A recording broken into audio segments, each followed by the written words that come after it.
각자의 자리에서 하나님을 예배하기 위해 모이신 모든 성도님들을 주님의 이름으로 환영합니다. 우리가 어디에 있든지 온 마음으로 드리는 예배를 하나님께서는 기뻐 받으시는 줄 믿습니다. 각자의 자리에서 온 정성을 다해 하나님을 예배할 수 있기를 간절히 원합니다. 다 함께 일어나셔서 주의 보좌로 나아갈 때 함께 찬양 드리시면서 10월 둘째 주 예배를 하나님께 드리겠습니다.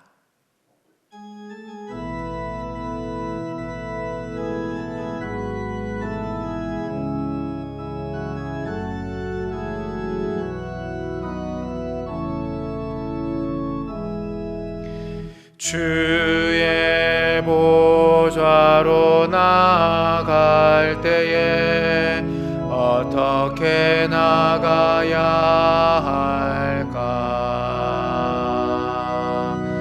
나를 구원한 주의 십자가 그것을 믿으며 가네.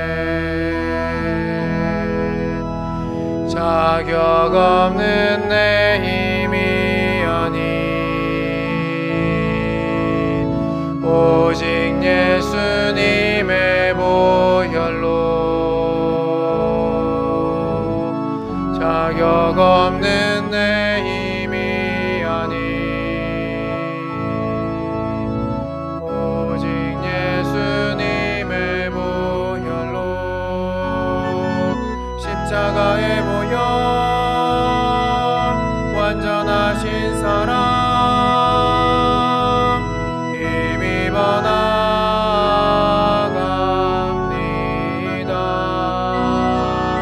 십자가의 보혈 완전하신 사랑 힘입어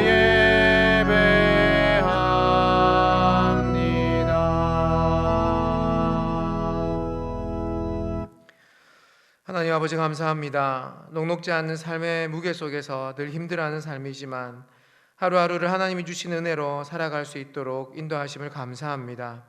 여전히 코로나의 위협으로 우리의 삶에 걱정, 근심이 가득하지만 그 가운데서도 길을 내시고 또 지켜주심을 또한 감사합니다. 이 감사하는 마음으로 하나님을 예배합니다. 각자의 자리에서 하나님을 예배하기 위해 영상이지만 모였습니다. 영과 진리로 드리는 예배가 되게 하시고 동일한 하나님의 은혜를 경험하는 복된 시간 되게 하여 주시옵소서. 우리의 생명 되신 우리 구주 예수님 이름으로 기도합니다. 아멘. 자리에 앉으셔서 사도신경으로 우리의 신앙을 고백하겠습니다. 전능하사 천지를 만드신 하나님 아버지를 내가 믿사오며 그 외아들 우리 주 예수 그리스도를 믿사오니 이는 성령으로 잉태하사 동정녀 마리아에게 나시고 본디오 빌라도에게 고난을 받으사 십자가에 못 박혀 죽으시고 장사한 지 사흘 만에 죽은 자 가운데서 다시 살아나시며 하늘에 오르사 전능하신 하나님 우편에 앉아 계시다가 저리로서 산자와 죽은 자를 심판하러 오시리라. 성령을 믿사오며 거룩한 공예와 성도가 서로 교통하는 것과 죄를 사하여 주시는 것과 몸이 다시 사는 것과 영원히 사는 것을 믿사옵나이다. 아멘. 다 함께 찬송가 14장 찬양하시겠습니다.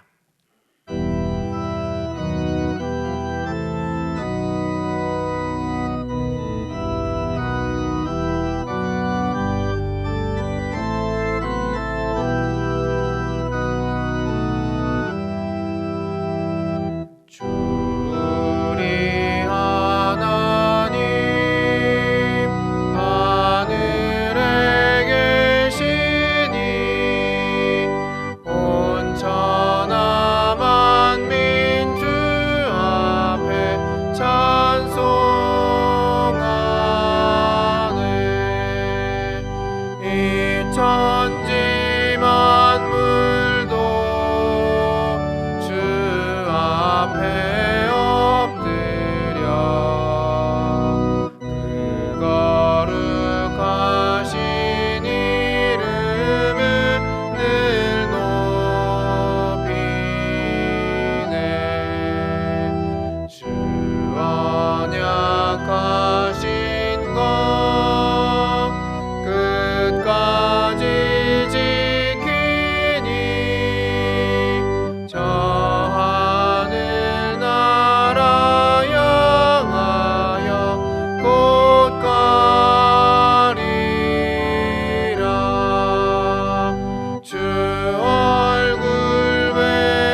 함께 기도하실 때 박재환 장로님 기도 인도하시겠습니다.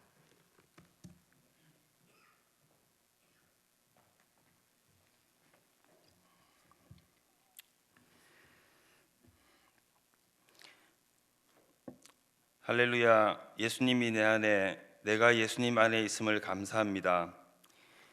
내가 예수님의 생명 안에, 또 예수의 생명이 내 안에 있음을 감사합니다.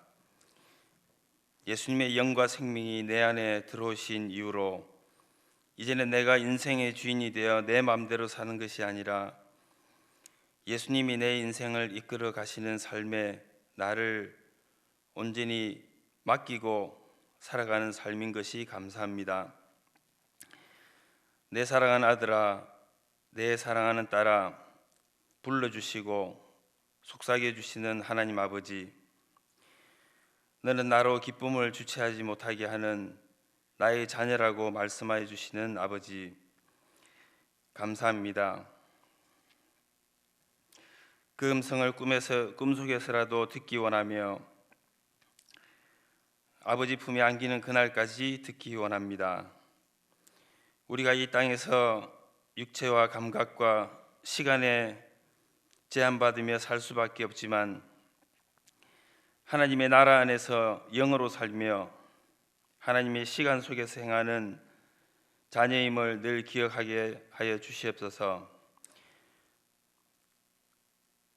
죽음이 두려워 그것에 종노릇하며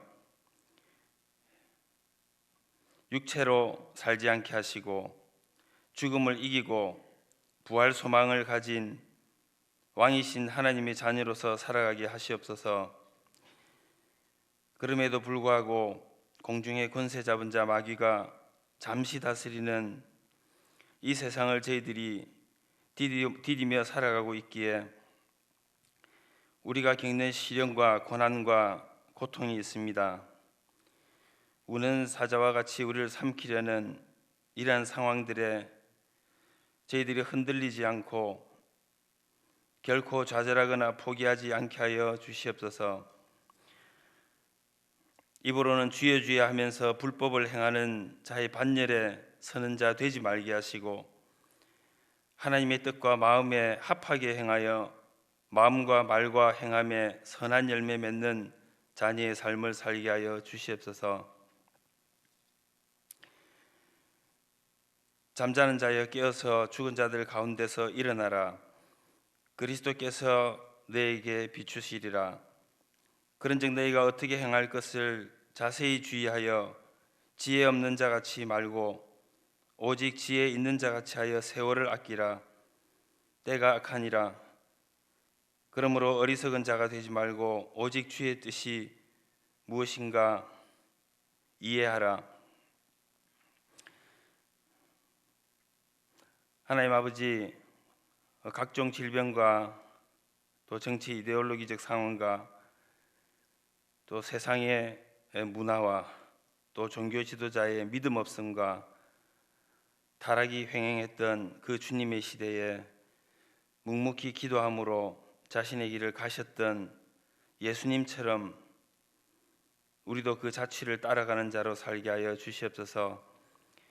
그래서 우리의 착한 행실을 이웃들에게 나타내서 그들을 하나님께로 돌아오게 하는 빛과 소금의 역할을 감당하고 먼저 용서를 구하고 용서하며 또 먼저 화해하고 먼저 손을 내밀고 먼저 사랑하고 품는 교회와 우리가 되게 하여 주시옵소서. 하늘의 부르심을 받은 거룩한 성도답게 우리가 믿는 도리의 사도심의 대제사장이신 예수를 깊이 생각하며 그리스도의 남은 고난을 오직 교회를 위하여 우리 안에 채우는 삶을 살게 하여 주시옵소서. 이 시간 하나님 아버지를 높이며 예배하는 시간입니다. 오직 성령 안에서 진리의 말씀을 조명받아 하나님의 마음을 알아 하나님의 뜻대로 살기 원합니다. 말씀하여 주시고 성령 안에서 하나님과 서로 교통하는 시간 되게 하여 주시옵소서.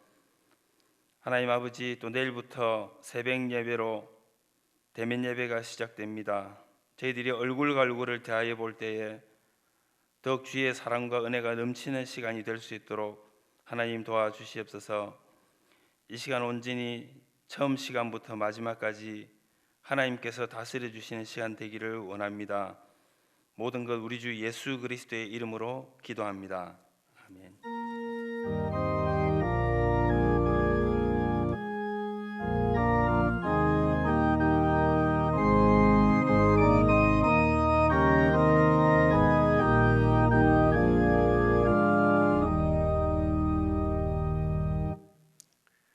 할렐루야. 네, 반갑습니다. 한 주간 평안하셨습니까?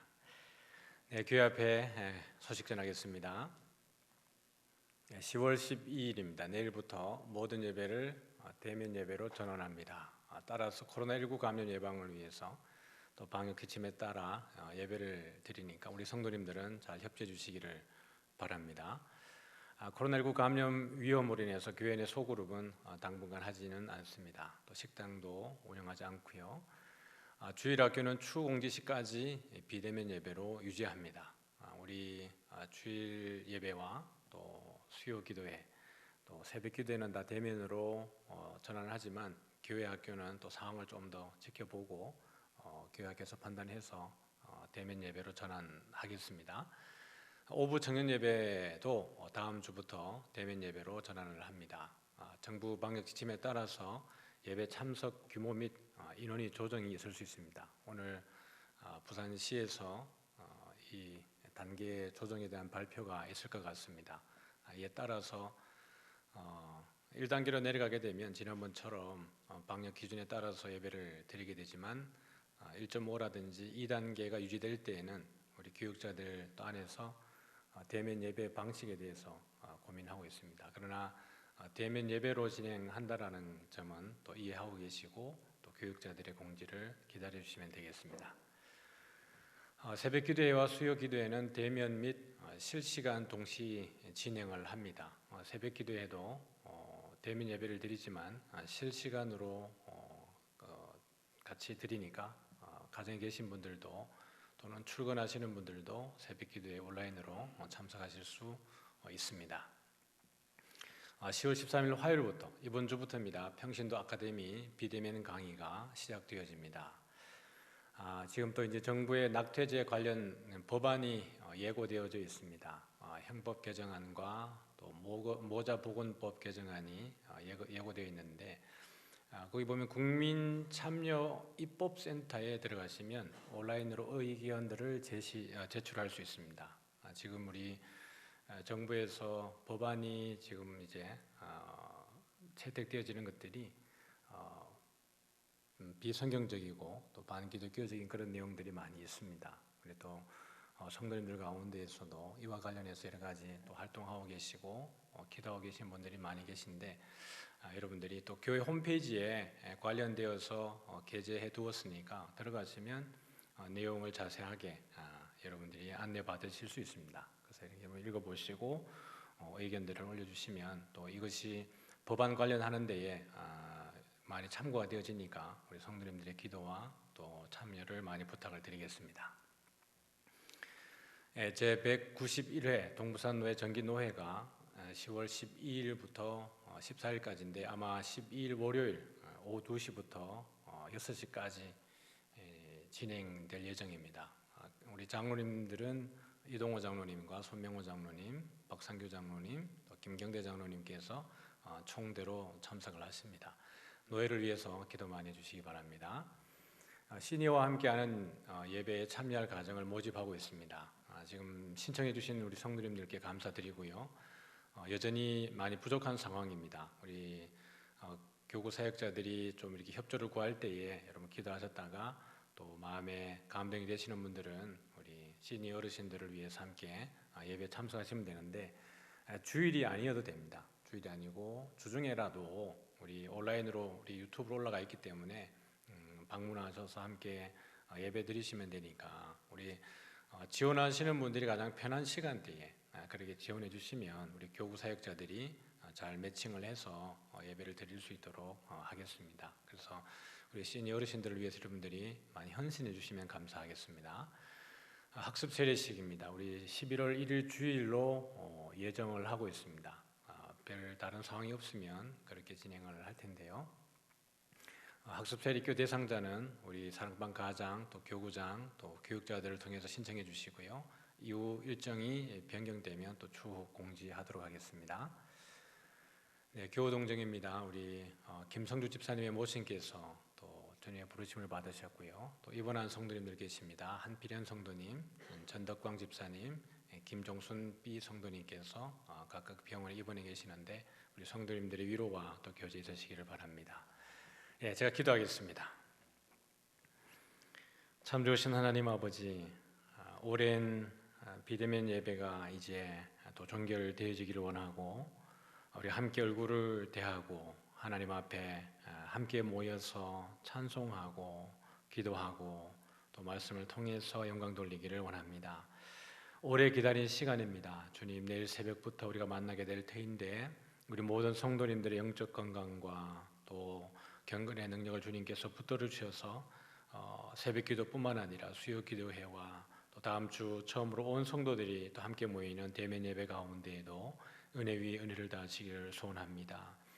이 대면 예배를 간절히 기다릴 때에 우리 주님 다시 오시는 날에 대한 소망도 우리에게 있습니다. 우리 주님 오시면 얼마나 좋을까, 이런 기대를 가지고 하루하루를 살아가는데 우리가 다음 주에 대면 예배를 드릴 때에 온 성도들이 기뻐하는 마음으로 예배의 즐거움과 구원의 감격을 함께 누릴 수 있도록 주님 한 주간의 삶을 기다림과 기대함과 기도로 그렇게 맞이할 수 있도록 은혜 내려주시기를 소원합니다.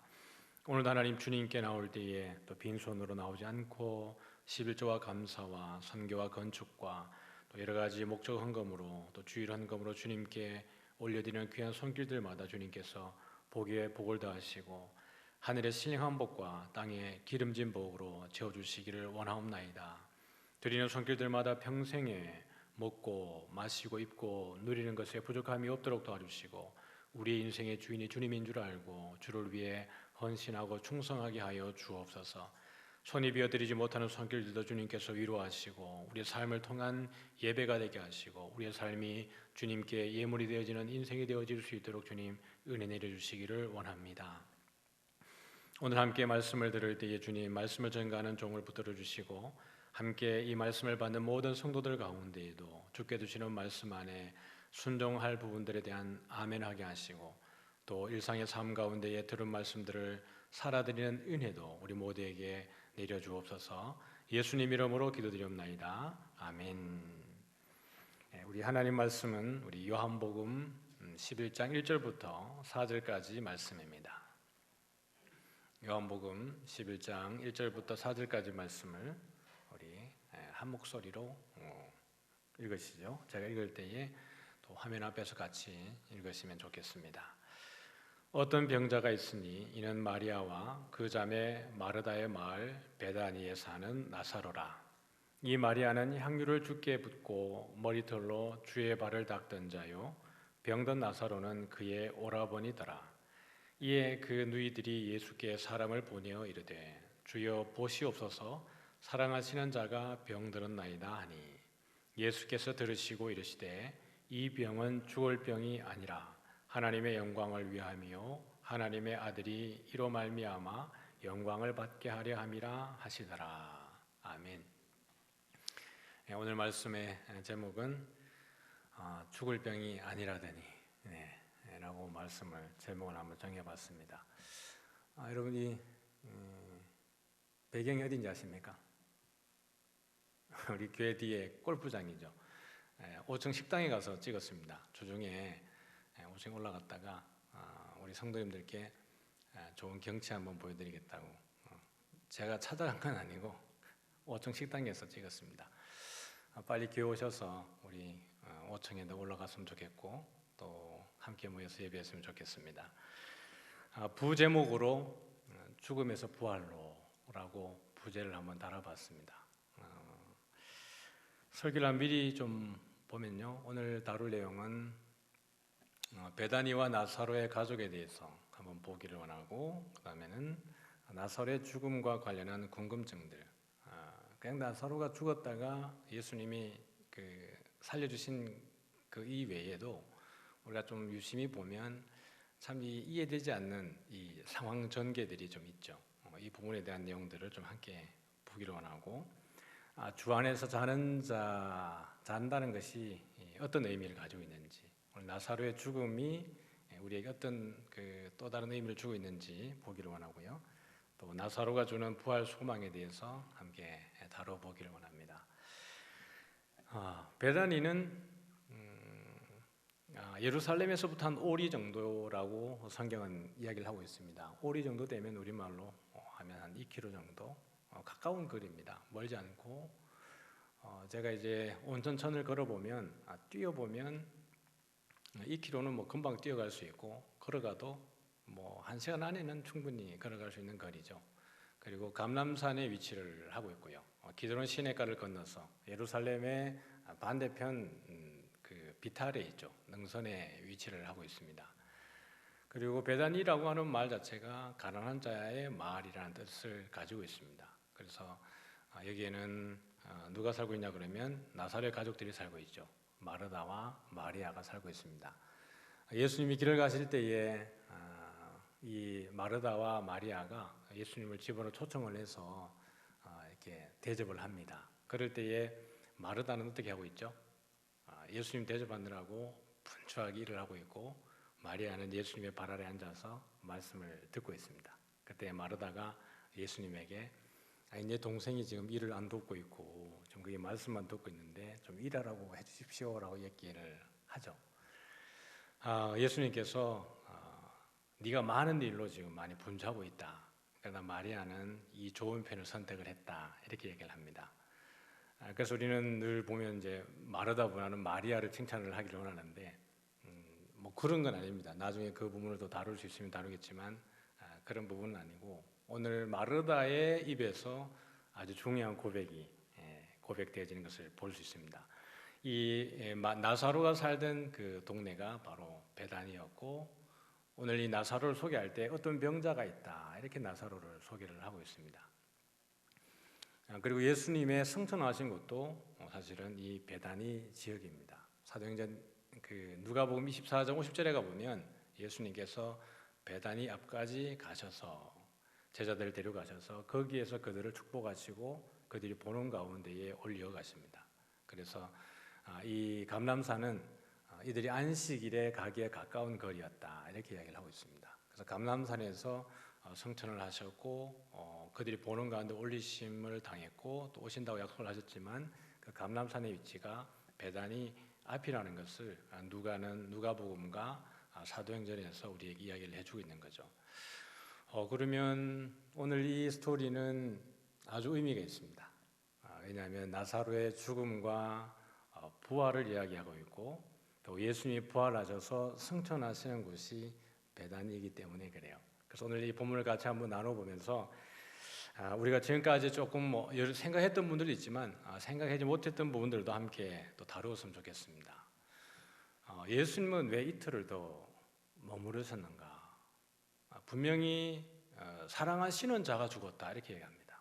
예수님께서 사랑하시는 자가 죽었는데 예수님께서 이틀을 더 머무시는 거예요. 그러면 나사로는 죽지 않을 수는 없었을까요? 여러분, 나사로는 안 죽을 수 있었지 않습니까? 왜냐하면 이 병은 죽을 병이 아니라 그랬으니까 그래요. 분명히 들으시고 이틀을 더 거니시면서 머무시면서 하시는 얘기가 우리가 다시 유대로 가자 이렇게 얘기해요. 제자들이 선생님 금방도 이들이 예수님을 죽이려고 했는데 다시 들어가십니까? 이렇게 얘기합니다. 그러면서 예수님은 오히려 이틀을 더 머무시고 언제요? 나흘이 되어서야 무덤 앞에 도착을 하게 되는 겁니다. 그래서 보면 이 병은 죽을 병이 아니라는 거예요. 예수님이 분명히 이 병은 죽을 병이 아니에요. 날 때부터 소경된 자를 예수님이 고치셨습니다. 그렇죠. 실로암 못가에 가서 씻으라 그러면서 흙을 지니겨서 눈에 바르시고 실로암에 가서 씻으라 그러고 나았어요. 38년 된 병자를 베데스다 연못 가운데에서 낫게 하셨습니다. 왕의 신하의 아들을 살리셨어요. 그러면 그가 사랑하시는 자이기 때문에 오히려 가지 않고도 살릴 수 있지 않았을까요? 예를 들면 나사로가 죽었다라는 이야기를 전했을 때 이것을 듣고 난 이후에 예수님께서 그냥 가라, 나았다. 이렇게 하면 나을 거 아니에요. 근데 예수님은 그렇게 하지 않고 이틀을 더 머무신 이후에 다른 곳으로 가셨다가 늦게서야 오게 되어지는 거예요. 그러면서 하는 이야기가 이것은 죽을 병이 아닌데 무엇을 위한 거죠? 하나님의 영광을 위한 것이고 하나님의 아들이 이로 말미암아 영광을 받게 하려 함이라 라고 이야기를 합니다. 목적이 있다라는 거예요. 또한 이는 너희로 믿게 하려 함이라는 거예요. 너희가 그곳에 있지 않은 것을 감사히 생각한다, 여긴다. 오히려 너희들이 그곳에 있지 않고 나와 함께 있기 때문에 감사하다. 그러고 나서 이 일로 인해서 너희가 믿기를 원한다, 이렇게 얘기합니다. 나사로가 죽은 거죠. 이 스토리는 우리가 9장 가보면 날 때부터 소경된 자들에게 제자들이 묻습니다. 스님, 이 사람의 죄 때문입니까? 복에 맹인이 된 것이 아니면 부모의 죄 때문입니까? 라고 이야기할 때 예수님이 이 사람이나 그 부모의 죄로 인한 것이 아니라 그에게서 하나님이 하시는 일을 나타내고자 하심이라 라고 이야기를 합니다. 그러니까 오늘 나사로가 지금 병들었는 것이 죽을 병이 아닌데 이 사람이 병든 것은 무엇을 위함이냐면 하나님의 영광과 이 과정을 통해서 결국 하나님의 아들이신 예수님이 영광을 받고 또 너희들은 믿게 하려고 한다. 이것이 날 때부터 맹인된 자에게 말씀하셨던 것과 같은 맥을 가지고 있습니다. 죽을 병이 아니라는 거예요. 이 병은 죽을 병이 아니다. 많이 아픈데 어디까진 가지 않아요? 죽음으로까지 갈 건 아니다는 거예요. 그런데 예수께서 와서 보시니 나사로가 무덤에 있은 지 이미 얼마예요? 나흘이에요. 와서 보니 무덤에 있은 지 나흘이면 이는 어떻게 됩니까? 죽은 지 나흘째라는 이야기입니다. 그러니까 예수님이 왔을 때는 이미 나흘이 지났다는 것은 뭐가 안 된다는 거예요? 소생이 안 된다는 거예요. 우리가 요즘도 이제 장례를 치르면 보통 며칠 장을 합니까? 3일 장을 하고 옛날에는 시골에서는 5일 장도 치렀습니다. 지금 우리가 3일 장을 하다가 장례 일정이 안 맞을 때 4일 장을 치르게 되는데요. 3일 장을 하게 되는 이유가 무엇이죠? 죽었다고 생각하고 관에 입관을 했는데 나중에 깨어나는 경우들이 종종 있었습니다. 실질적으로. 그래서 그런 일들을 확실히 증명하기 위해서 3일이라는 시간이 지나면 깨어나기가 희박하다, 완전히 죽었다라고 확정하는 시간이 보통 3일을 잡습니다. 그래서 옛날에는 5일까지 해서 5일장을 했는데 요즘은 3일장을 하죠. 이미 나흘이라는 말은 소생 불가하고 완전히 죽었다라는 이야기입니다. 나중에는 그 돌을 굴려내라 그랬을 때 뭐라 그러죠? 이미 냄새가 난다, 이렇게 얘기를 하는 거예요.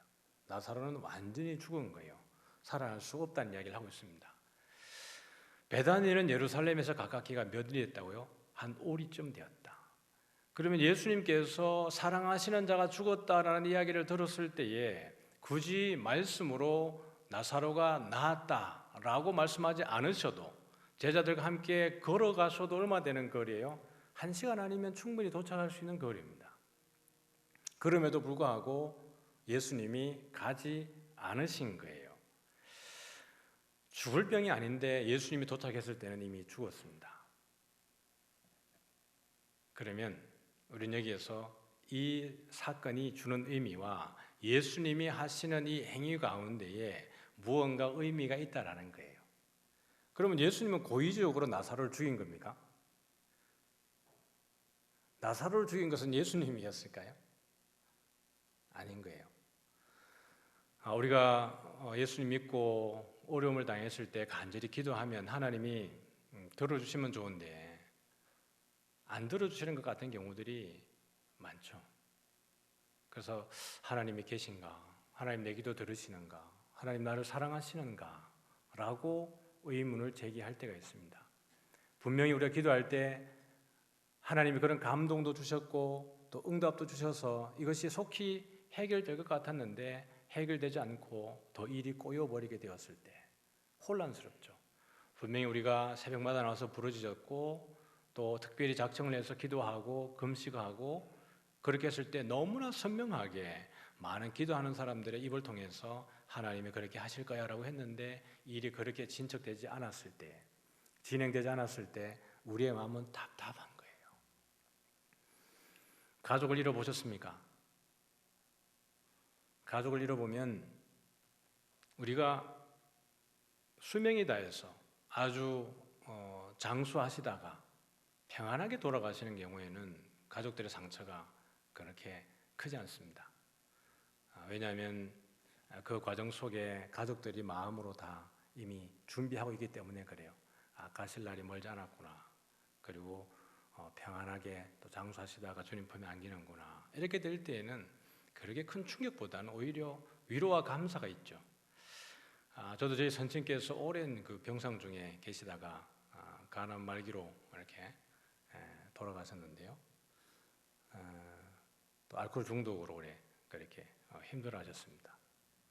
그 마지막을 이제 제가 수발을 다 했는데 험한 모습도 보기도 하고 또 오랜 그 병간호를 했었습니다. 그런 가운데에 제 안에 드는 마음은 하나님이 빨리 데려가셨으면 좋겠다. 이게 제 기도 제목이었습니다. 하나님 제발 빨리 우리 아버지 데려가 주십시오 라는 게 기도 제목이었어요. 왜냐하면 그 병상에서 아픈 시간이 너무 힘든 시간이니까, 그 고통과 아픔이 길어지니까 하루라도 빨리 하나님이 데려가시면 좋겠습니다 라는 게 기도 제목이었어요. 그리고 실질적으로 그렇게 소전하셨을 때 참 감사했습니다. 평안했고 이제 이 땅에서의 모든 고난은 아픔은 끝이 났다. 이제 영원한 안식 속에 쉬신다는 것에 대한 위로가 있었습니다.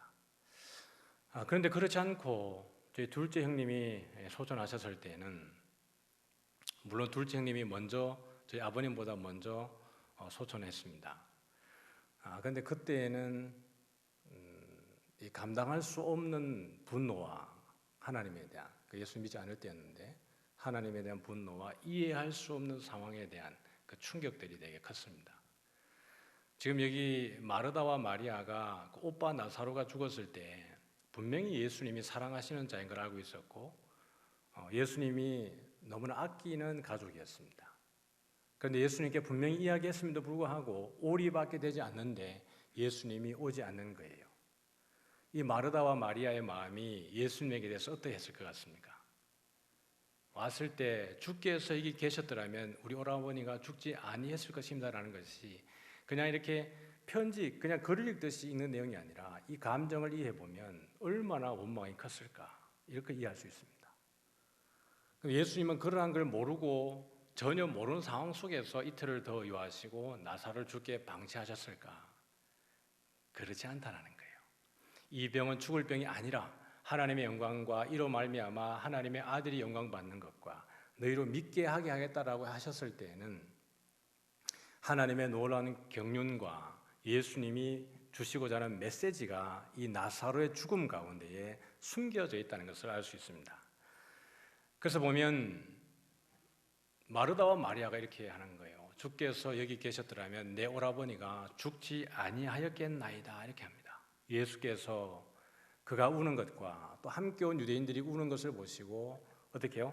심령의 비통이 여기시고 불쌍히 여기사, 이렇게 합니다. 그런데 여기 보면 불쌍히 여기다라는 단어를 보면 타라소라고 하는 단어인데 이 의미가 뒤흔들다, 혼란시키다 또는 정신적으로 큰 압박을 야기시키다라는 뜻입니다. 그리고 성경에서 사용된 용례를 보면 두려워하다, 근심하다, 소동하다라는 이야기예요.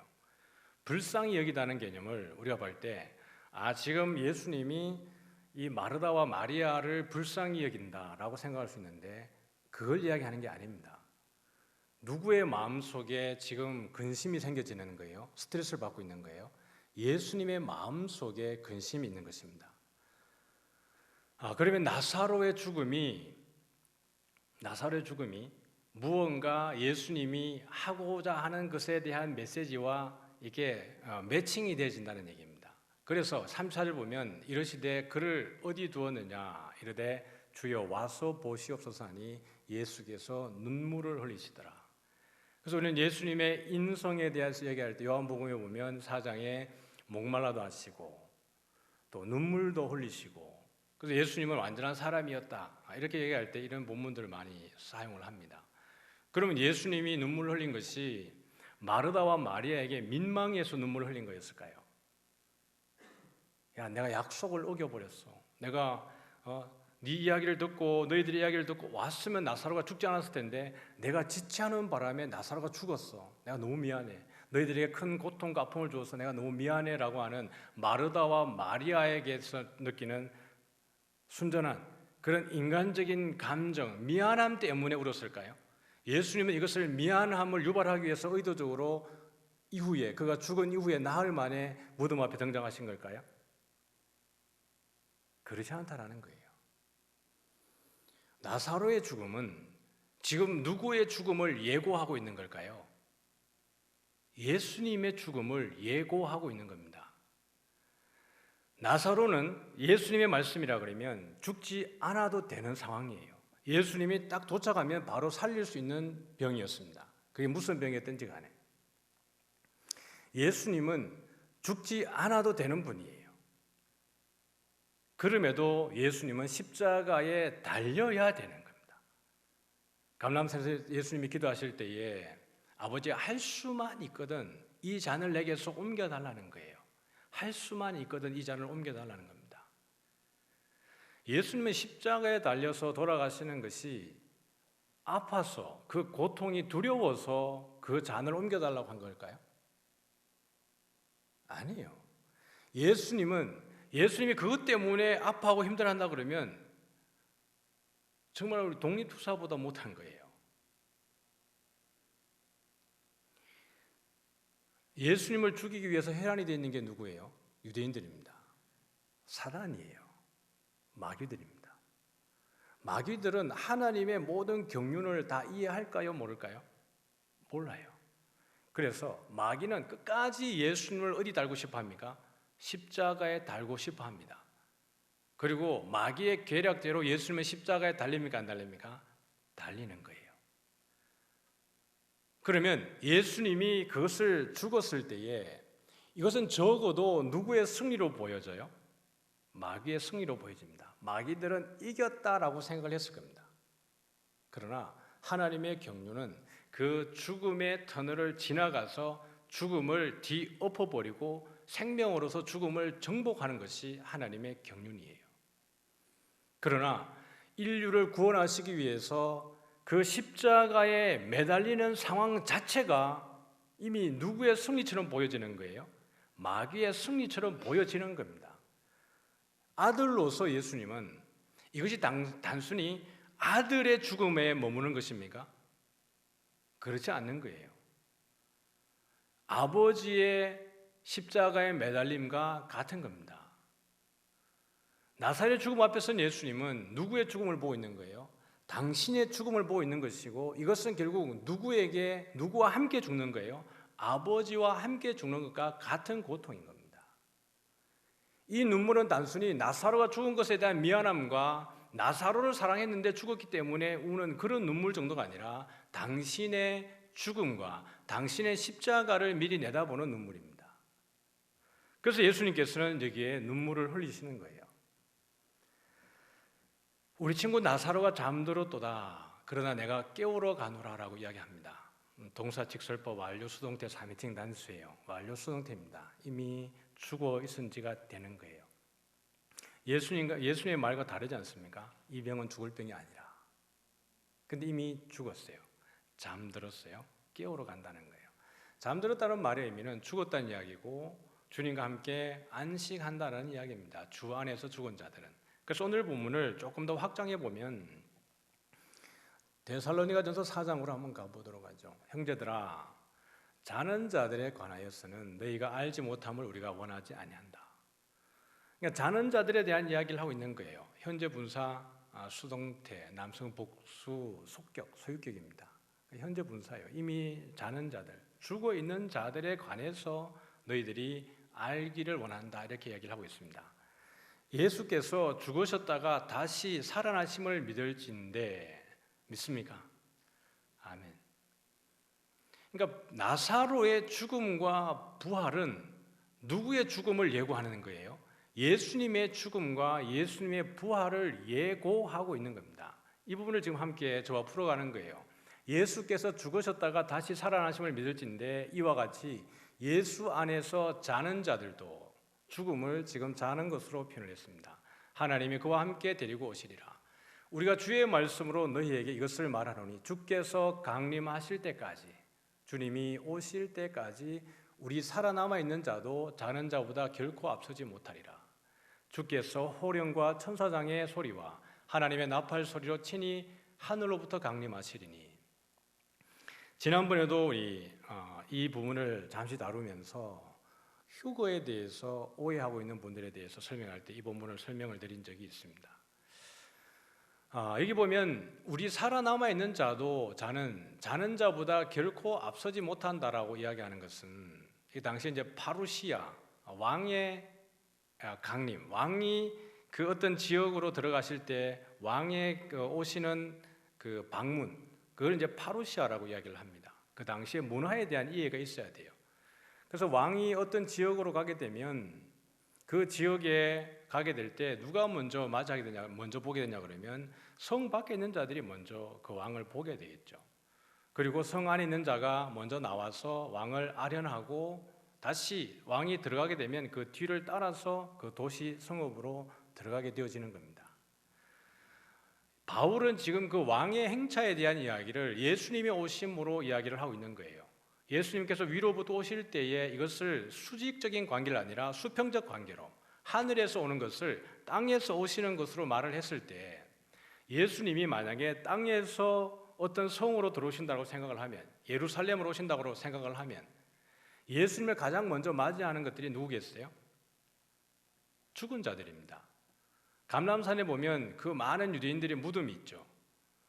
예수님이 예루살렘으로 들어가실 때도 그 길을 걸어가셨는데 예수님을 가장 먼저 맞이하는 것은 죽은 시체들입니다. 그래서 그 자는 자들이 먼저 일어나서 예수를 맞이하게 되고, 그들이 일어나서 다시 어떻게 합니까? 성으로 들어올 때 살아남은 자들이 그를 영접하게 되어지는 거예요. 그래서 예수님께서 다시 오실 때도 이 이미지를 우리에게 보여주고 있는 겁니다. 그래서 먼저 죽은 자들이 공중에서 주님을 먼저 영접하게 되고, 살아남은 자들도 공중에서 주를 영접하게 되어진다라는 것이 바울이 말하는 것이에요. 그래서 우리가 항상 주와 함께 있으리라. 그러므로 이러한 말로 서로 위로하라라는 겁니다. 최근에 우리 이제 추석을 맞이해서 우리 교회 안에 장례가 많이 있었습니다. 우리 아픔을 당하신 우리 성도님들 가운데 천국 소망으로 위로받는 것이죠. 우리 예수님 믿다가 이제 돌아가시면 소천했다 이렇게 얘기를 합니다. 소천했다. 부름받았다라는 이야기입니다. 하나님께로 다시 부름받았다라는 이야기를 하는 거예요. 그래서 우리는 그 장례를 통해서 보게 되는 것은 이것이 오래 이렇게 장수하시다가 돌아가신 분들도 계시고, 병상에 계시다가 돌아가신 분들도 계시고, 이 가운데 우리가 육신적으로 헤어지는 것에 대한 슬픔과 아픔은 있지만, 그럼에도 불구하고 아까 말씀드렸던 것처럼 우리보다 먼저 안식하셨다는 것에 대해서 우리가 위로받습니다. 그래서 잔다라는 거예요. 그래서 주님이 다시 오실 때에 사실은 살아있는 우리보다 죽으신 그분들이 먼저 주님을 맞이하게 된다라는 것으로 우리가 서로 위로하라는 겁니다. 그래서 주 안에서 죽은 자들은 우리가 슬퍼할 게 아니라 오히려 우리가 흠모하고 그분들의 길을 따라가야 되는 숙제를 우리가 가지고 있게 되어지는 겁니다. 그래서 바울은 이야기하기를 우리가 항상 주와 함께 있을 것이다. 주님이 다시 강림하시고 나면 영원히 주와 함께 있을 것이기 때문에 너무 슬퍼하지 말고 뭐 하라는 거예요? 서로 위로해라 이렇게 얘기하고 있습니다. 이어서 볼까요? 그리스도께서 죽은 자 가운데에서 다시 살아나셨다는 것이 전파되었거늘 너희 중에는 어떤 사람들은 어찌하여 죽은 자 가운데 부활이 없다 하느냐. 만일 죽은 자의 부활이 없으면 그리스도도 다시 살아나지 못하셨으리라. 죽은 자의 부활이 없으면, 그래서 나사로의 부활은 우리에게 부활이 있다라는 것을 눈으로 목격하게 해주는 사건입니다. 그러고 난 이후에 예수님께서 이후에 죽으셨다가 부활하는 것을 통해서 예수님이 부활의 창시자가 되는 것을 보여주는 거예요. 그리스도께서 만일 다시 살아나지 못하셨으면 우리가 전파하는 것도 헛것이요 또 너희 믿음도 헛것이라.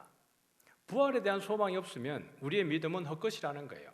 우리의 전도도 전부 다 거짓이라는 얘기입니다. 부활에 대해서 상징적 부활을 믿는 자들이 있습니다. 예수님이 실제로 부활한 게 아니라 그냥 부활했다, 영적으로 부활했다라고 가르치는 이들이 있습니다. 상징적 부활설이에요. 그 로마 군병들이 무덤을 지키고 있다가 나중에 예수님이 시신이 사라졌을 때, 그 대제사장이 가서 이야기했을 때 유대인들이 뭐라 그러는 거예요? 이 시체를 누가 훔쳐갔다고 이야기해라. 훔쳐갔다고 얘기해라. 왜? 시신을 못 봤어요. 그러고 난 이후에 실질적으로 부활한 게 아니라 그냥 그 상징적 부활설을 말하는 사람들이 그 진짜 살아난지 안 살아난지 모르지만 예수님이 상징적으로 부활했다라는 것을 믿는 것, 그렇게 가르치는 이들이 있는 거예요. 그렇다 그러면 우리의 믿음은 헛것입니다. 거짓입니다. 우리의 증거하는 것도 헛것이에요. 만일 죽은 자가 다시 살아난 일이 없으면 하나님이 그리스도를 다시 살리지 아니하셨으리라. 만일 죽은 자가 다시 살아나는 일이 없으면 그리스도도 다시 살아나신 일이 없었을 터이요. 그래서 나사로가 죽었다가 다시 살아나는 일이 없으면 예수님이 부활이 없는 거예요. 그래서 이 나사로의 죽음과 부활은 누구의 죽음과 부활을 보여주는 거예요? 예수님의 죽음과 부활을 보여주는 겁니다. 그래서 잔다라고 말하는 것은 뭘 전제하는 거예요? 깨어난다는 걸 전제하는 거예요. 그래서 여러분, 우리는 매일 아침 무엇을 경험하고 있어요? 부활을 경험하고 있습니다. 어젯밤에 여러분들이 주무셨다가 아침에 눈을 딱 떴잖아요. 뭘 경험하는 거예요? 사실은 부활을 경험하는 거예요. 우리가 잔다라는 것은, 죽는다라는 것은 살아난다는 것을 전제하는 거예요. 주 안에서 죽는다라는 것은. 그것을 오늘 예수님은 나사로를 깨우러 갈 때 어떻게 합니까? 내 친구, 우리 친구 나사로가 잠들었다. 내가 깨우러 간다라는 이야기예요. 뭘 한다는 얘기죠? 나사로가 죽었다. 내가 나사로를 뭐 하러 가겠다는 거예요? 살리러 가겠다는 거예요. 그러면 죽은 자를 살리는 권세를 누가 가지고 있다고 이야기하는 거예요? 예수님이 가지고 있다라는 겁니다. 그래서 이 병이 죽을 병이 아니라고 말하는 것은 육신적으로 물리적으로 죽는 걸 말하는 게 아니라 영적으로 또는 내세적으로 영원한 것에 대한 이야기를 하고 있는 거예요. 나사로가 지금은 죽었지만 내가 그를 살려낼 것이라는 이야기를 하고 있는 겁니다. 영원한 죽음, 불못에 들어가는 것이 아니라 나사로가 분명히 죽을 것이지만 내가 그를 살려내겠다라는 말씀을 그렇게 하신 거예요. 이 말을 문자적으로 본 이들에게는 야속하고 억울하고 원망과 그런 답답한 마음이 복합적으로 섞여 있었겠지만 예수님은 이 일들을 통해서 누가 영광 받으시길 원하는 거예요? 하나님이 영광을 받으시고 이로 말미암아 하나님의 아들도 영광을 받을 뿐만 아니라 누구를? 제자들을 믿게 하는 거예요. 이 예수님이, 우리 주님이 생명을 살려내는 분이구나. 부활을 만들어내고 부활을 이끌어내고 부활의 창조자가 우리 이분이구나라는 것을 그들 하여금 믿게 하는 거예요. 그래서 나사로의 죽음의 사건은 단순히 예수님이 가져서 죽은 나사로를 살려내는 능력자를 이야기하는 게 아니라 예수님 당신의 죽음을 보여주는 것이며 또한 예수님 당신이 생명의 주관자라는 것, 죽은 자를 살려낼 수 있는 분인 것을 보여주는 거예요. 그래서 예수께서 이르시되 내 오라비가 어떻게 한다는 거예요? 다시 살아나리라는 거예요. 마르다가 이르되 마지막 날 부활 때에는 다시 살아날 줄을 내가 아나이다. 예수님께서 나는 부활이요 생명이니 나를 믿는 자는 죽어도 살겠고 무릇 살아서 나를 믿는 자는 영원히 죽지 아니하리니 이것을 내가 믿느냐. 근데 이 이야기를 하기 위해서 필요했던 게 뭐예요? 나사로가 죽었다는 거예요. 나사로의 죽음이 필요한 겁니다.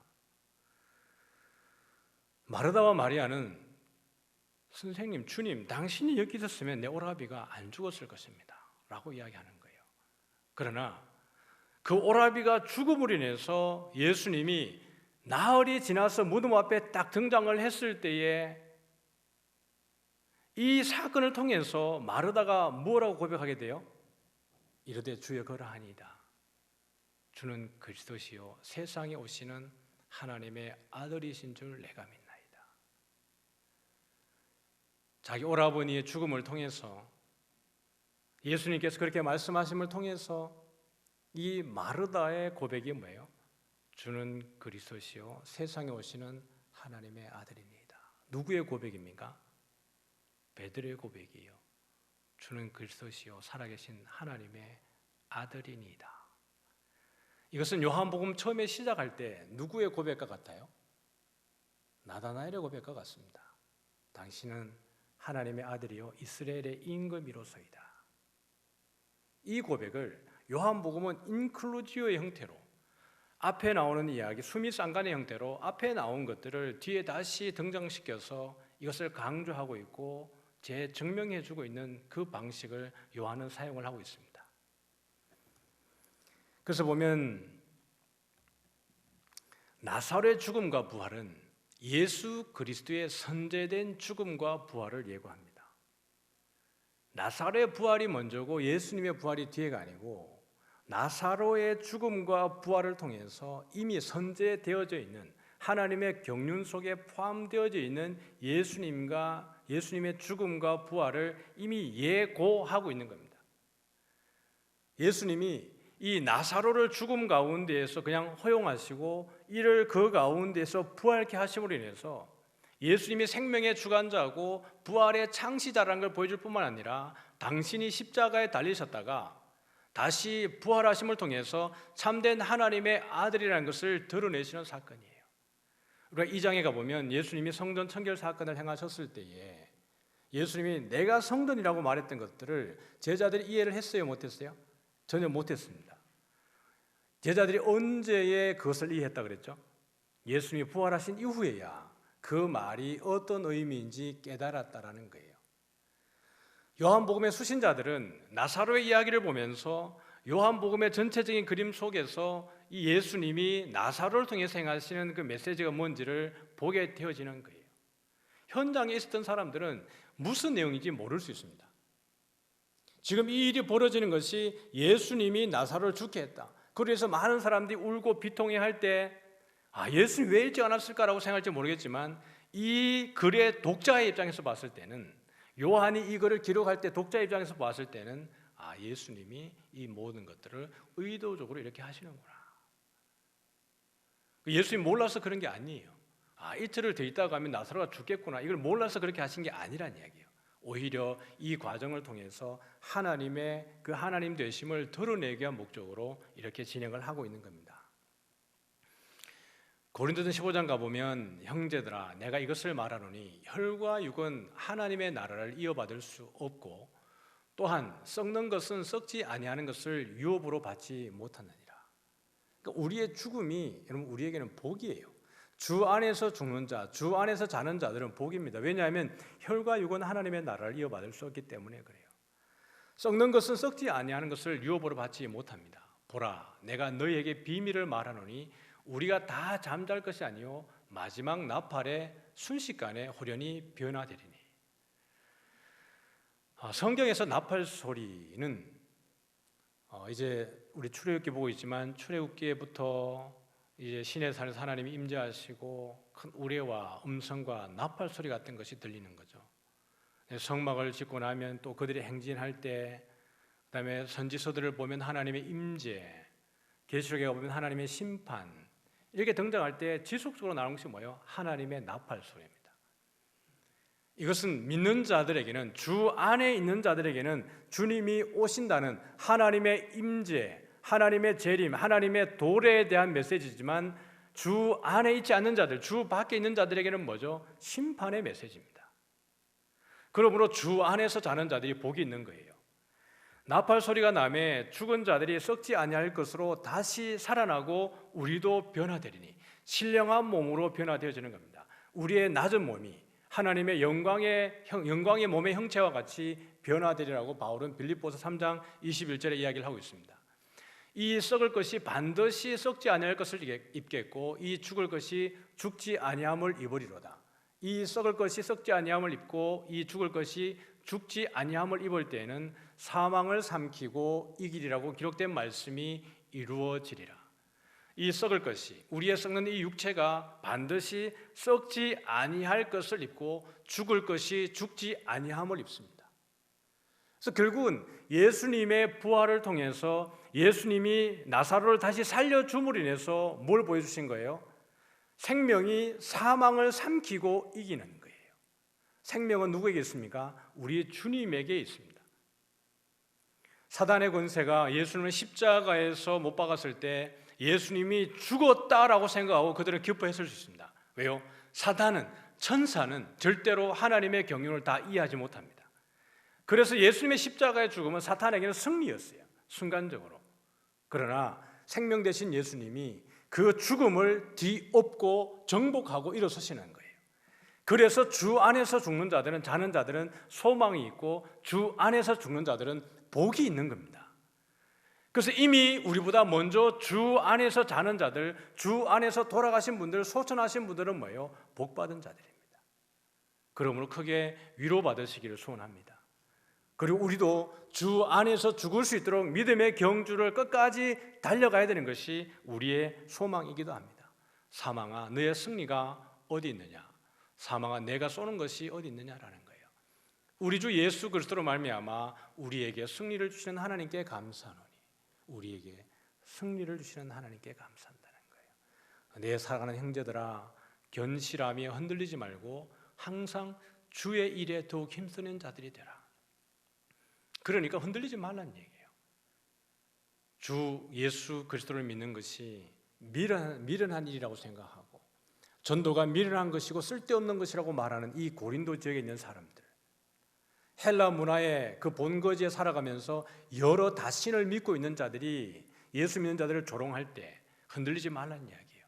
그리고 여전히 그 가운데에서 미련해 보이지만 십자가의 능력을 붙들고 그 길을 걸어가라는 거예요.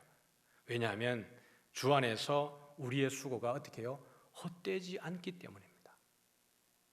그런 모든 이 고난의 길을 걸어가게 되었을 때 결국 우리 주님이 이 모든 것들 가운데 우리에게 승리를 주시는 거예요. 그래서 보면 뭐죠? 무엇이 무엇을 정복해요? 생명이 사망을 정복하고 이기는 거예요.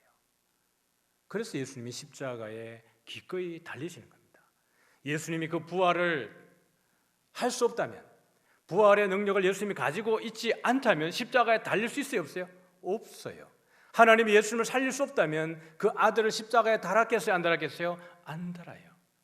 그런데 그 죽음을 이기시는 분이기 때문에, 생명의 주관자이시기 때문에 친히 그 십자가에 달리시는 겁니다. 내가 그리스도와 그의 부활의 권능과 그 고난의 참여함을 알고자 하여 그의 죽으심을 본받아, 그의 부활의 권능과 그 고난에 참여함을 알고자 해서 그 죽으심을 본받아서 어떻게 합니까?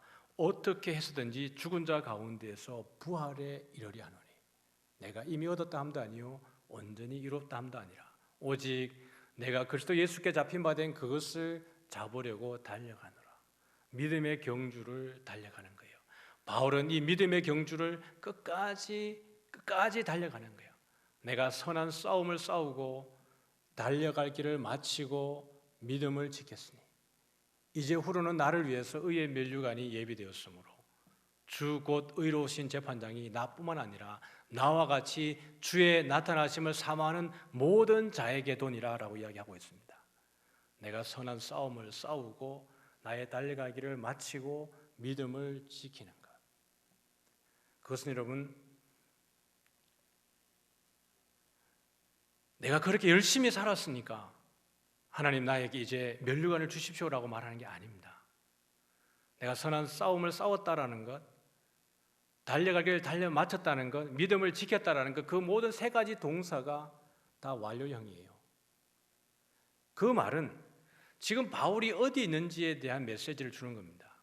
내가 선한 싸움을 싸우고 달려갈 길을 마치고 믿음을 지켰는데 바울은 어디 있어요? 로마 감옥에 있습니다. 선한 싸움 싸웠는데 그 대가로 면류관 달라고 말하는 게 아니라 그렇게 주를 위해 충성하고 그리스도의 남은 고난을 내 육체에 채웠는데 그 그리스도의 남은 고난을 육체에 채웠더니 영광을 주는 게 아니라 십자가예요. 죄수의 형틀에 매여서 중범죄 취급을 받으면서 그 가운데 있습니다. 그래서 디모데후서 2장에 가보면 바울이 그렇게 얘기합니다. 내가 죄인과 같이 매이는 데까지 이르렀으나, 그 죄인을 말할 때는 중범죄자를 이야기합니다.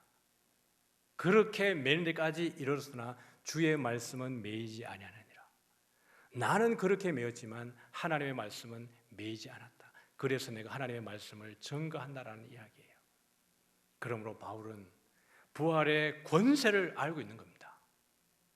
그래서 그는 고난에 참여하는 것을 두려워하지 않았고, 어떻게 했든지 죽은 자 가운데에서 어떻게 합니까? 부활에 이르려 하노라. 죽은 자 가운데에서 부활을 맛보는 거예요. 부활은 능력이 있습니다. 그러므로 사랑하는 성도 여러분, 우리의 삶의 현실이 고난 가운데 있을 때 그것을 어려워하고 두려워하지 마세요. 오히려 그리스도의 고난에 참여함으로 인하여서 기뻐하라고 했습니다. 우리를 연단하려고 다가오는 불시험을 이상한 일 당하는 것처럼 여기지 말고 오히려 그리스도의 고난에 참여하는 것으로 기뻐하라고 이야기하고 있습니다. 말씀을 정리해보죠. 이에 예수께서 다시 속으로 비통히 여기시며 무덤에 가시니 무덤이 굴이라 돌로 막았거늘 예수께서 이르시되 돌을 옮겨 놓으라 하시니, 오늘 11장에 있는 나사로의 죽음의 마지막 이제 끌어내는 그 상황입니다. 근데 이것이 마가복음 16장 가보면 예수님이 부활하시는 그 과정 속에 있는 모습과 너무 닮아 있어요. 안식 후 첫날 매우 일찍이 해 돋을 때에 그 무덤으로 가며 여인들이 갔습니다. 서로 말하되 누가 우리를 위하여 무덤 문에 돌을 굴려주리요 하더니 눈을 들어본 적 벌써 돌이 굴려져 있는데 그 돌이 심히 크더라.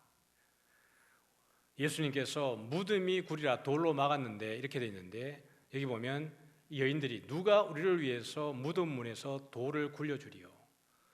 이 무덤에 돌을 막고 있다는 것을 동일하게 보여주고 있는 거예요. 예수께서 돌을 옮겨 놓으라 그랬는데 여기 보면 벌써 돌이 굴려져 있는데 그 돌이 심히 크더라라는 이야기입니다.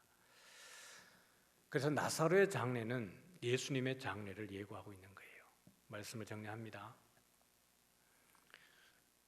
나사로가 죽었다가 살아나게 되는 것.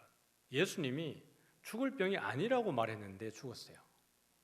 그래서 우리는 볼 때 예수님이 그냥 기적을 행하기 위해서 그렇게 하셨나 보다라고 생각하지만 그것보다 훨씬 더 이 나사로의 죽음과 부활 속에 누구를 감추어 두고 있는 거예요? 예수님의 죽음과 부활을 감추어 두고 있는 겁니다. 그래서 오히려 그 가운데 부활이 소망 있게 하시고 예수님이 누구인가, 그래서 마르다를 통해서 예수님은 그 고백을 보게 하시는 겁니다. 주는 그리스도시요 세상에 오시는 하나님의 아들입니다. 그래서 이 일을 통해서 누가 영광 받는 거예요? 예수님이 영광을 받으시는 겁니다. 결국 예수님이 부활하셨을 때에 제자들이 더더욱 그들의 믿음이 더 커지는 거예요. 이 일 이후에 제자들의 믿음이 더 성장하는 것을 보게 되어집니다. 말씀을 정리해 보겠습니다. 삶에는 이해할 수 없는 일투성이지만 하나님에겐 그것조차도 선을 위한 방편입니다. 우리는 아무것도 몰라요. 그래서 늘 안개 속 같습니다. 이 구비를 돌고 나면 끝인 것 같은데 그 다음 구비가 드러나고, 그래서 우리는 절망할 때가 있습니다. 도대체 이 고난은 언제 끝나는가? 그러나 우리의 영적인 눈을 뜨고 보면 그 가운데서도 하나님이 우리에게 이길 힘을 주시고, 우리가 이기는 과정을 통해서 우리가 예수님의 자녀라는 것을 스스로 증명해내는 은혜를 우리에게 주시는 겁니다. 그래서 우리는 삶의 모든 상황 가운데에서 이해할 수 없는 일이 많아도 하나님의 선하심을 믿고 우리가 이것을 이겨내는 우리가 되기를 소원합니다. 두 번째로 보면 주 안에서 잔다는 것은 깨어남을 전제하고 성도들은 부활을 보증받고 사는 자들입니다. 우리가 예수 안에 있다는 것은 부활을 보증받은 거예요. 누가 뭐라 그래도, 우리가 힘들고 아파도 우리가 부활을 보증받은 자들이고, 주 안에서 먼저 자는 자들은 이 부활에 이미 참여하고 있는 자들인 줄 믿습니다. 그러므로 이번에 특별히 장례를 당하신 가정에서는 이 본문을 통해서 많은 위로가 있으시기를 주님의 이름으로 축복합니다. 예수님의 부활에 참여한 자들은 고난도 받아야 하며 그리스도의 남은 고난을 몸에 지닌 자들입니다. 항상 꽃길을 걷는 게 아니라 오히려 그리스도를 따르면 그리스도가 당한 결과를 우리도 누리게 되는 거예요. 주님이 가신 길을 누가 걸어가죠? 바울이 걸어가요. 내가 그리스도를 본받은 것처럼 나를 본받으라고 말하는 것이 바로 바울입니다. 우리는 바울을 통해서 예수님의 가신 그 고난을 우리 몸의 육체에 채우고 가는 것이에요. 우리 비대면 예배 동안 우리 성도님들 많이 고생하셨습니다. 우리 예배 시간 또 예배 처소에서 또 예배 드리는 것이 쉽지 않았을 텐데 그럼에도 불구하고 시간마다 예배 자리에 나오고 또 그 경건의 능력으로 주님을 예배하는 그 시간들 많이 고생하셨습니다. 다음 주부터는 우리 대면으로 만나기를 축복합니다. 마지막입니다. 마르다의 고백이 나의 고백이 되기를. 주는 그리스도시요 세상에 오시는 하나님의 아들입니다. 오늘도 이 고백을 하는 가운데에 또 믿음으로 승리하는 저와 여러분 되어지기를 주님의 이름으로 축복합니다. 우리 다 같이 자리에서 일어나셔서 마라나타 찬양하겠습니다.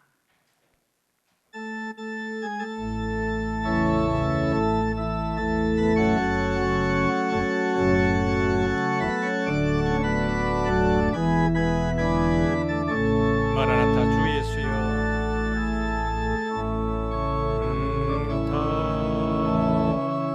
주 예수여 어서 오시옵소서. 땅의 모든 길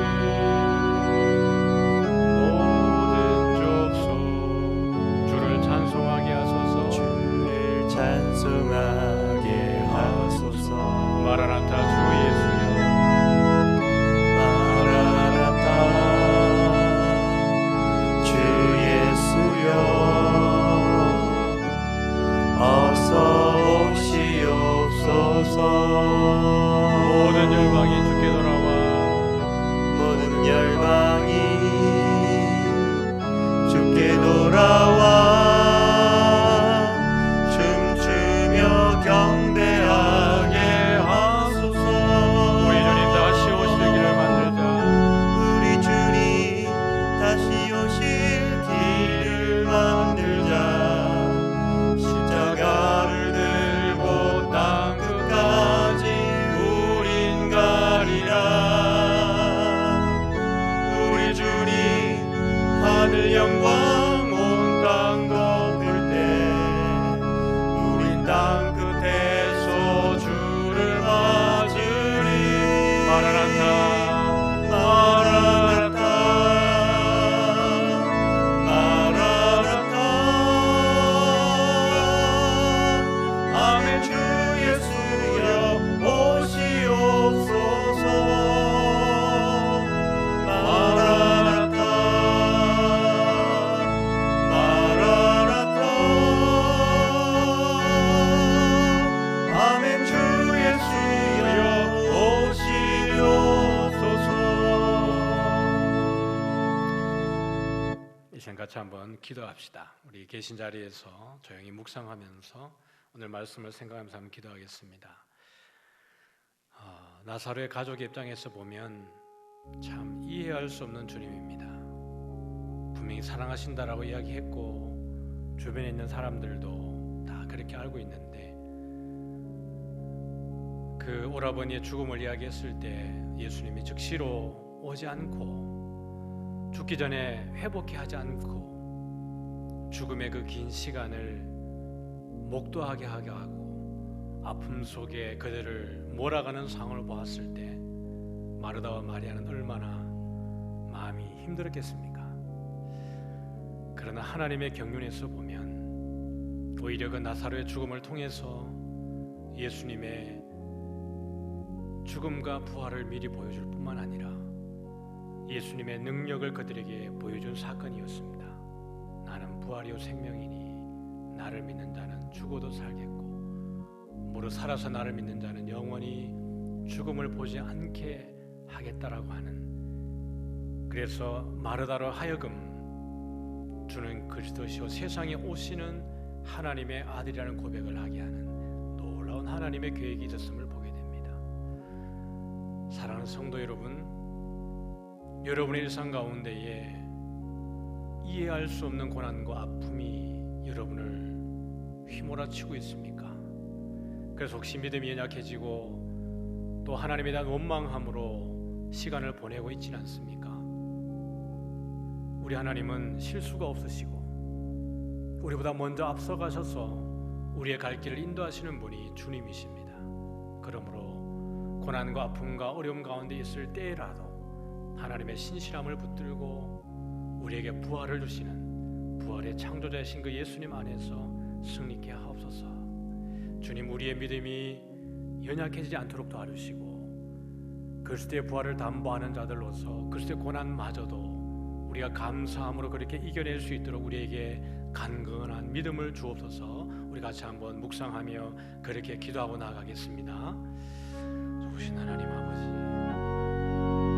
감사합니다. 오늘도 말씀을 통해서 우리에게 하나님 부활의 소망과 부활의 하나님 아버지 그 생명을 담보하게 하시니 감사합니다. 주님, 나사로의 죽음을 통해서 고난을 당한 마르다와 마리아를 우리가 봅니다. 세상의 하나님 관시로 봤을 때는 이해할 수 없는 그런 예수님의 행위지만 하나님의 입장에서 봤을 때는 이것이 얼마나 그들에게 큰 유익일 뿐만 아니라 하나님의 놀라운 능력을 드러내는 귀한 사건인 것을 보게 되어집니다. 주님, 우리 성도님들을 붙잡아 주시고 여전히 고난과 아픔 가운데 있을 때에 믿음을 통하여서 이 고난을 이겨낼 뿐만 아니라 그리스도의 부활에 참여하는 자의 삶을 살아갈 수 있도록 주님 은혜를 주옵소서. 주 안에서 사는 자는 복이 있다하였사오니 하나님, 먼저 우리가 보다 먼저 주 안에 좋은 그 우리의 믿음의 선배들을 우리가 흠모하며 사모하며 우리도 그 믿음의 길을 경주를 다할 수 있도록 하나님께 그렇게 우리를 붙들어 주시고 선한 길로 인도하여 주시옵소서. 지금은 우리 주 예수 그리스도의 은혜와 하나님 아버지의 크신 사랑과 성령님의 교통하심이 우리 인간적인 눈으로 바라봤을 때는 불편함과 원망함과 어려움과 고난이지만 우리 하나님께서 우리보다 먼저 앞서가시고 모든 것에서 완벽하신 하나님께서 우리를 위해서 그렇게 모든 것이 합력하여 선을 이룰 뿐만 아니라 하나님의 영광과 우리의 믿음을 통해서 하시는 일인 줄 믿고 마르다와 같이 주는 그리스도시요 세상에 오시는 하나님의 아들이라고 그렇게 고백하면서 부활의 소망 안에 든든히 세워져서 그렇게 한 주간 믿음으로 승리하기를 소원하는 사랑하는 모든 성도들 머리 위에 이제로부터 영원토록 함께 있을지어다. 아멘.